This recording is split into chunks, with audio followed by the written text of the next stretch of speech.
Hey TMFG community, John Yonge here with Carlo Cancino.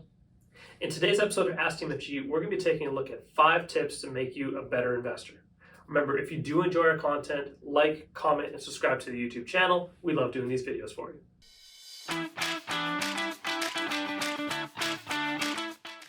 In today's episode of Ask TMFG, we're going to be taking a look at 5 crucial tips to help you become a better investor. I'm sure we can narrow it down to 5. We can find much more than just 5, but we'll get you started with the first one today. Carlo?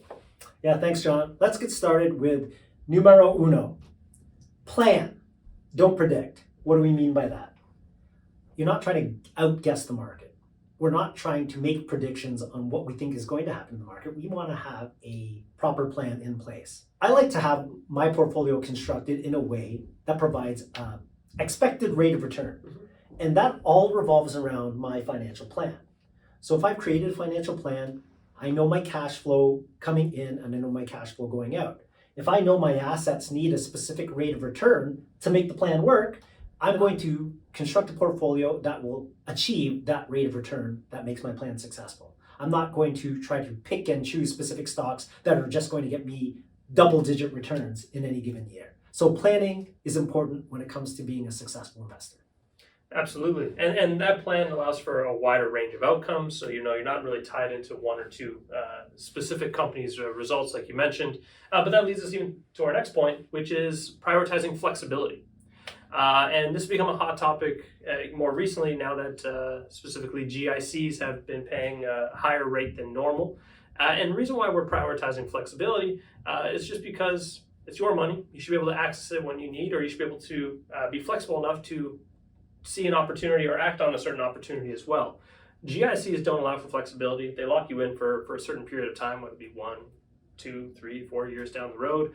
And then in the same sense, and they're a little bit less, common now, but there's some mutual funds that have sales charges or deferred sales charges that kind of avoid you or prevent you from selling the funds.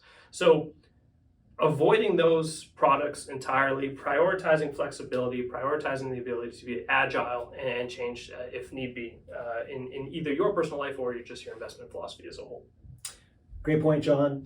Number 3, being flexible with your asset location. Now, we always talk about asset allocation, what kind of assets you want in your portfolio, whether it be stocks, bonds, or any other type of investment. We want to take into consideration the type of investment income it earns. What is the most tax efficient? We know that bonds pay interest. We know that stocks pay dividends and capital gains. Capital gains and dividends are taxed less heavily than interest income. Knowing that, we want to locate those different assets in the appropriate account. So in a non-registered account, which is taxable, we want to have the dividend and capital gain producing assets like stocks in the open account. For any interest producing investments like bonds, we want to hide them in the registered account. So we have a specific portfolio in mind, but it's just being flexible with where we're putting the different assets to make the portfolio more tax efficient. Perfect. And the next one is something, if you're a client of ours, we've been beginning to harp on more and more, and that's focus on what you can control. And that's become pretty prevalent, especially in the past couple of years within our markets. We're dealing with high interest rates, we're dealing with high inflation, wars had gone on, and it seems like everything around us may be in a state of turmoil.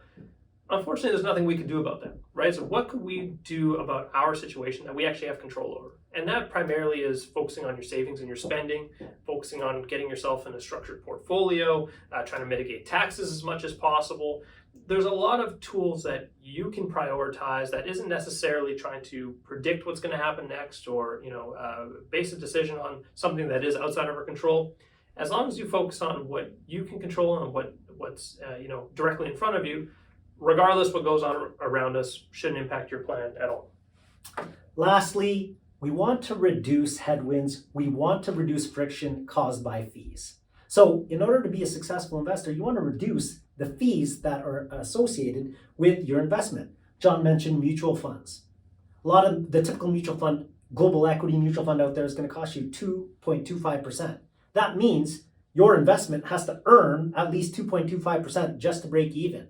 If you can find investments, whether it's a similar, again, being flexible, a similar balanced portfolio that has less MER or less fees are going to the investment manager, more are staying in your portfolio. Reduce fees, increase long-term rate of return. Well, there you have it. There are our 5 tips for successful investing. I'm sure we'll come up with a couple other tips in future videos as well. But let us know down in the comment section. Have you been utilizing some of these tips already, and how has it worked for you? As always, if you did enjoy the video today, remember to give us a like, and as always, subscribe to our YouTube channel. But until next time, I'm John Iaconetti. I'm Carlo Cancino. And this has been Ask TMFG.